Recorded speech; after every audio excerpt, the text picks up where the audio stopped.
Oke, assalamualaikum warahmatullahi wabarakatuh. Kita lanjutkan materinya untuk K3 Lab dengan materi pengelolaan limbah laboratorium. Bagaimanapun sebuah tempat yang melakukan operasional kegiatan mesti akan menghasilkan limbah di antaranya laboratorium. Sebagai pendahuluan, laboratorium kesehatan dapat menjadi salah satu sumber penghasil limbah cair, padat ataupun juga gas yang berbahaya bila tidak ditangani secara benar. Karena itu, pengelolaan limbah harus dilakukan dengan semestinya agar tidak menimbulkan dampak yang negatif. Kemudian dilihat dari sumber sifat dan bentuk limbah. Sumber limbah lab dapat berasal dari berbagai sumber. Di antaranya bahan baku yang sudah kadaluarsa, bahan habis pakai, misalkan medium pembenihan yang tidak terpakai.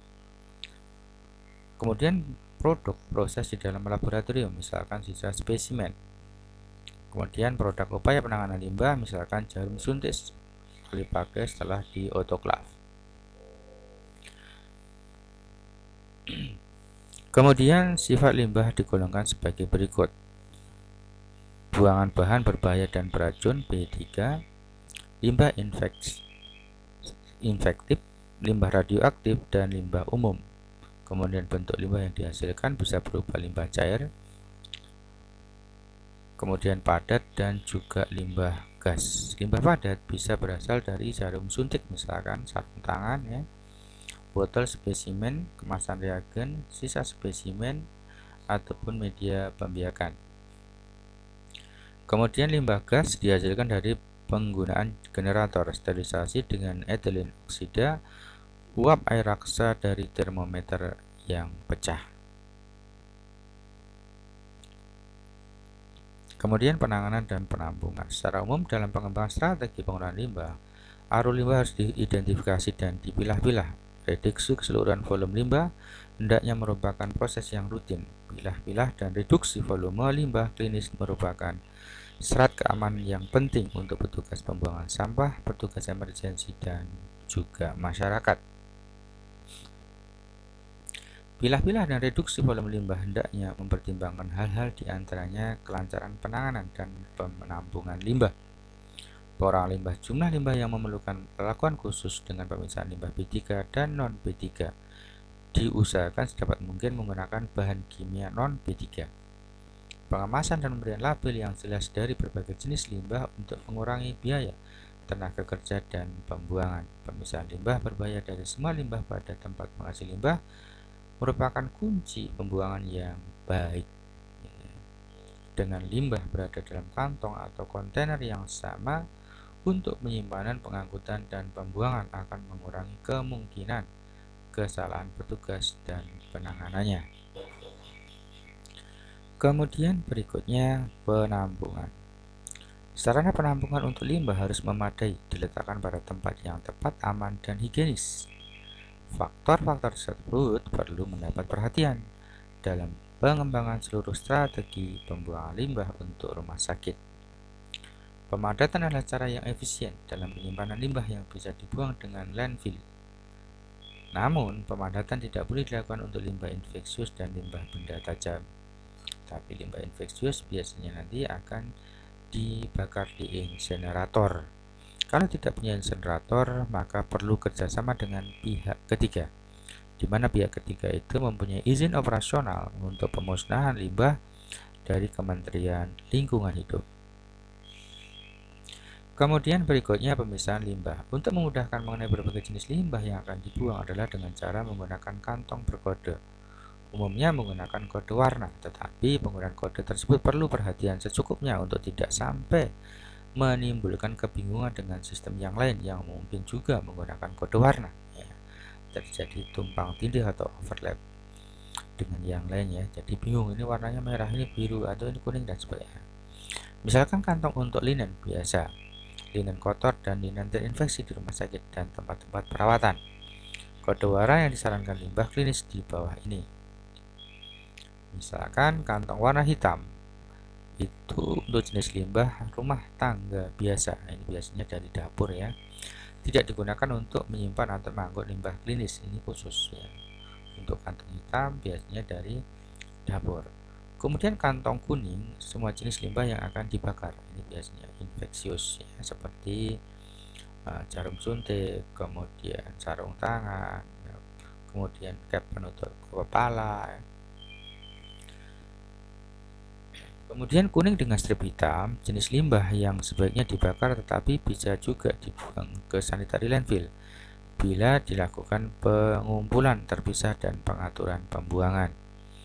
Kemudian biru muda atau transparan dengan strip biru tua, limbah dengan autoclave atau pengolahan sejenis sebelum pembuangan air. Jadi sebelum dibuang di autoclave atau disterilkan terlebih dahulu.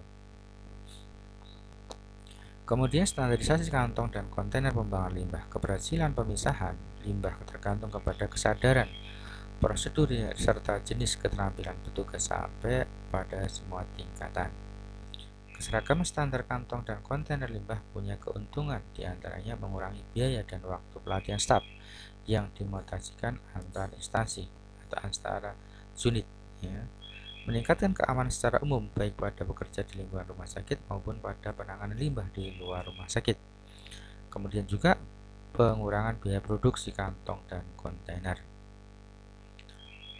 Kode standar kantong pembuangan limbah ya, dengan kode seperti ini biasanya untuk limbah infeksius, kode seperti ini untuk sitotoksis, dan seperti ini untuk limbah radioaktif atau dari ruangan radiologi.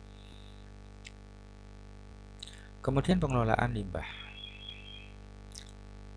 Buangan bahan berbahaya dan beracun yaitu bisa dengan netralisasi seperti dengan kapur tohor ya. Bila limbah itu bersifat asam ya, maka bisa dinaikkan pH-nya dengan kapur tohor. Kemudian pengendapan koagulasi dan flokulasi. Jadi untuk kontaminan logam berat dalam sistem limbah bisa dipisahkan dengan pengendapan. Diberi zat koagulan maka akan terbentuk ikatan antara positif dan negatif sehingga ya dia akan semakin berat, terbentuknya vlog ya. Dengan adanya vlog itu nanti dia akan turun ya. Maka air bisa lebih jernih dari kondisi sebelumnya. Kemudian oksidasi reduksi terhadap zat organik toksik dalam limbah dapat dilakukan dengan reaksi oksidasi reduksi hingga terbentuk zat yang kurang atau tidak toksik. Kemudian penukaran ion logam berat nikel dapat diserap oleh kation, sedangkan anion beracun seperti cyanida bisa diserap oleh resin anion. Kemudian limbah infektif atau infeksius. Semua limbah infektif ataupun infeksius harus diolah dengan cara disinfeksi, dekontaminasi, sterilisasi, dan insinerasi. Insinerasi merupakan metode yang berguna untuk membuang limbah laboratorium sebelum atau sesudah diotoklav. Caranya dengan membakar limbah tersebut dalam insinerator. Ya. Cuma memang insinerator ini harus punya izin dari Kementerian Kesehatan, yaitu menjadi kendala bagi rumah sakit. Makanya banyak rumah sakit kerjasama dengan pihak ketiga yang punya izin dari Kementerian Lingkungan Hidup. Bahan tersebut tidak rusak dengan sempurna sehingga asap yang keluar dari cerobongnya mencemari atmosfer ya, dengan mikroorganisme, zat kimia toksik, dan asap. Ada beberapa model ruang bakar yang baik, tetapi yang ideal ialah memungkinkan suhu pada ruang bakar bisa mencapai 800 derajat dan pada ruang bakar yang kedua bisa mencapai 1000 derajat. Kemudian limbah radioaktif.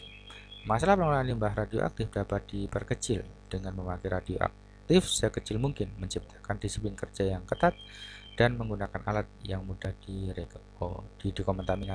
didekontaminasi atau disterilkan. Sistem pengelolaan limbah radioaktif yaitu dilaksanakan seluruhnya oleh pemakai secara pengelolaan dan memakai proses peluruhan, penguburan atau pembuangan.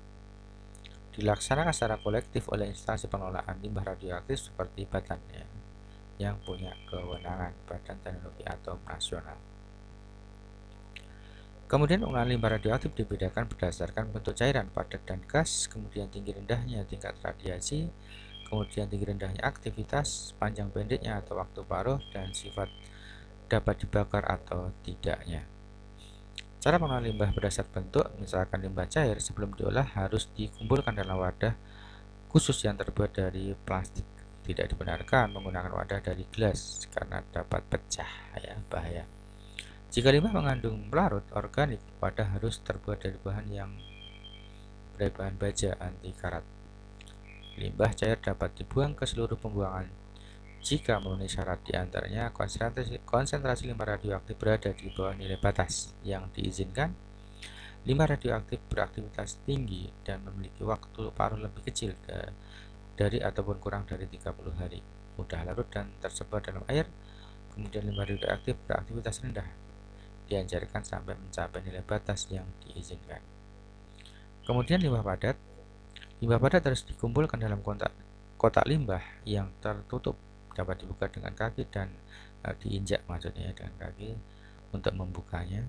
Sebelah dalamnya dilapisi kantong keras ataupun plastik. Kantong harus diikat dengan selotip sebelum diangkat dari dalam kotak. Pengolahan limbah padat sebagai berikut, yaitu biarkan meluruh sehingga mencapai nilai batas yang diizinkan. Tambahkan tanah ya, kemudian larutan formaldehid, kapur ataupun hipoklorit untuk limbah padat yang mudah busuk. Kemudian lakukan insinerasi. Kemudian limbah gas harus dibersihkan melalui penyaring atau filter sebelum dibuang ke udara. Penyaring harus diperiksa secara teratur kontinu untuk mencegah terlepasnya zat radioaktif dari penyaring. Maka penyaring harus dibungkus dengan plastik polietilen. Oke, materi mungkin sampai di sini. Kita lanjutkan di forum tanya jawab. Selamat siang. Assalamualaikum warahmatullahi wabarakatuh.